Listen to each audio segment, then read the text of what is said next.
My mom right now is in hospice care, but she got to see me. My daddy never got to see me as a better person.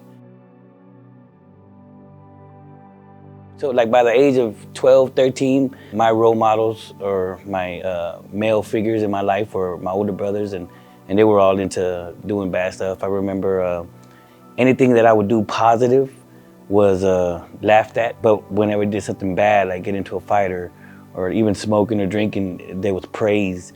So naturally, I went into that lifestyle. As far as the Hispanics, we don't have basketball players and football players that are just doing it. We can look up to like, man, that's gonna be good. You know, I mean, I want that. What I saw, the people I saw that were successful were drug dealers, so that's what I wanted to be too. I got married when I was 17, and by 19 I had already split up. And we had a baby together, and I was just too immature. I didn't want to grow up. So naturally I went back to just selling drugs, and I just ended up making a bunch of wrong decisions to where I got arrested.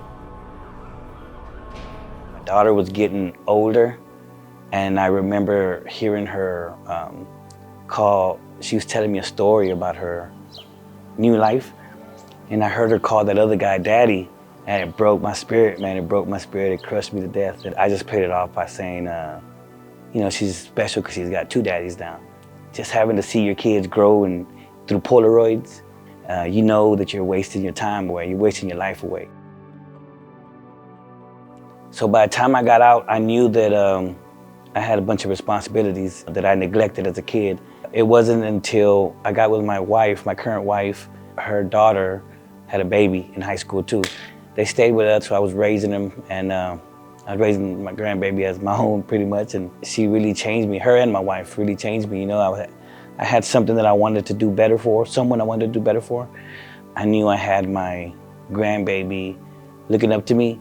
I wanted to give a better example, so I ended up quitting everything. As of today, I'm 13 years sober. I went back to school, I got my associate's degree. I felt like I wanted to do more, so I pushed for my bachelor's. Yeah, it was hard at first, man, trying to work third shift and go to school full time and do the husband stuff and everything. I actually came to work here at RoyOMartin as a temporary job. The environment, the opportunities I was getting here at RoyOMartin, the way to get raises here, the PKS program, it was just easy also, you know. I didn't have to go through a bunch of hoops and jump through hoops and stuff. They gave me all the tools I needed here to better myself, and I mean, I was taking advantage of it. I mean, now my life revolves around my family and my work family. If you apply yourself, if you really, really want change, all the opportunities are here. The people and the culture here, it's they're very welcoming and smiling from the scale house to shipping. It's genuine here, and the opportunities are here for you to better yourself. It's a good way to make a living, an honest, good living.